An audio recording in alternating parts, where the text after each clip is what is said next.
ओम गम गणपतये नमः. ओम गम गणपतये नमः. ओम गम गणपतये नमः. वटपौर्णिमा. आजची कविता आहे वटपौर्णिमा.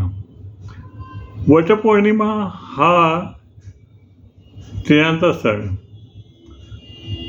हा स्त्रिया सण साजरा करतात आणि आपल्या पतीला आयुष्य मिळावं, पतीचा 7.25 जन्म मिळावा असा त्यांचा प्रयत्न असतो, असं कथेत म्हटलेलं आहे.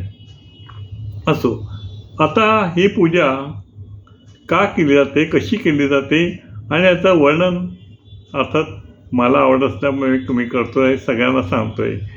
हे वर्णन महत्त्वाचं आहे. वटपौर्णिमा पण ज्या वेळेला कोणताही सण जेव्हा साजरा करतो तेव्हा त्याचं महत्त्वही थोडंफार लक्षात यायला पाहिजे अशी माझी कल्पना आहे.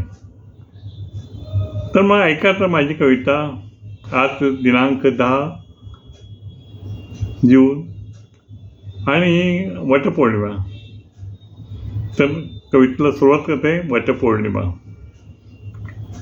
वटपौर्णिमा आज असे घरादारात, वटपौर्णिमा असे आज घरादारात, सौभाग्यवतीचा आनंद जणू गगनात, सौभाग्यवतीचा आनंद जणू गगनात.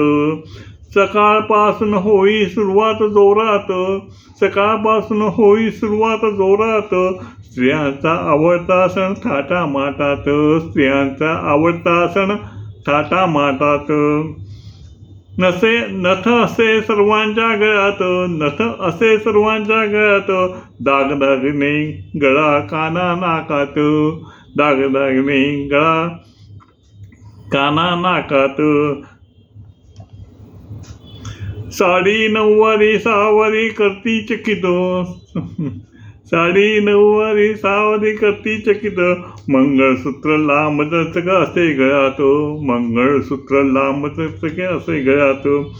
वडाची पूजा घरात अथवा वडाची पूजा घरात अथवा मंदिरात, 7 फेरे वडाभोवती धागा गुंडाळत, 7 फेरे वडाभोवती धागा गुंडाळत. जांभळे आंबा फणस अर्पण करीत, जांभळे आंबा फणस फळे अर्पण करीत, जाती मैत्रिणींना प्रसाद वाटत, जाती मैत्रिणींना जाती वाटत. पती मिळो 7 जन्म मागणे महत्व लक्षात, पती मिळो 7 जन्म मागणे महत्व लक्षात. देवापुढे सांगती इच्छा मात्र मनात, देवापुढे सांगती इच्छा मात्र मनात. पतिदेव मात्र सायंकाळी स्वयंपाक करतो मदत, पतिदेव मात्र सायंकाळी स्वयंपाकाला करतो मदत. संसार सुखाचा असे हसत खेळत, संसार सुखाचा असे हसत खेळत.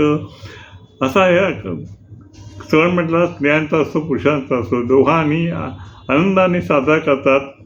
तेव्हाच त्याला मजा येते आणि ते असा आनंद हा घरातच असतो आणि त्यामुळे हे सणवर याचं महत्त्व वाढतं आणि असे सण आनंदाने साजरे होत ही देवाचरणी प्रार्थना. नमस्कार.